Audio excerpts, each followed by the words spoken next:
আমি রাজ, আপনারা দেখছেন খবর 24 ঘন্টা। কাজ হবে সেটা ইন ব্ল্যাক অ্যান্ড হোয়াইট প্রকাশিত হবে এবং প্রেস মিটের মধ্যে দিয়ে আপনাদের জানাবেন।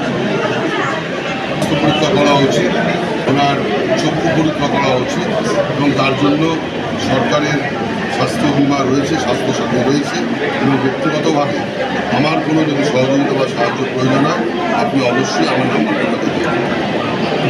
চন্দননগর বিধানসভায় দুটি মর্গ রয়েছে, P7 রয়েছে, একটা ভদ্রেশ্বরে এবং একটি চন্দননগর।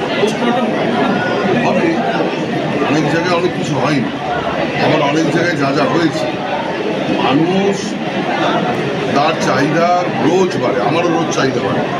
গতকাল একটা ভালো খাবার খেলে আজকে মনে হয় আরও যদি ভালো খাবার খাওয়া যায় এবং মমতা বন্দ্যোপাধ্যায় মানুষের চাহিদা মতো প্রয়োজন মতো যা যা কাজ করার করছেন এবং আগামী দিনেও আপনি যেটা বললেন এটা আমাদের আন্ডার কনসিডারেশন থাকবে।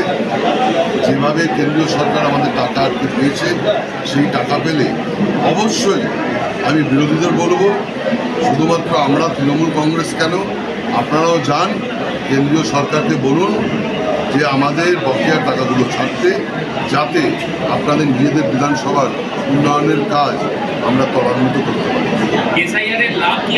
আমাদের কিছুই চায় না, এসআইআর হোক না হোক এবং ওরা যত ধরনের যা করার মমতা বন্দ্যোপাধ্যায় চতুর্থবার আবার 7ই মের আগে মুখ্যমন্ত্রী হিসাবে শপথ গ্রহণ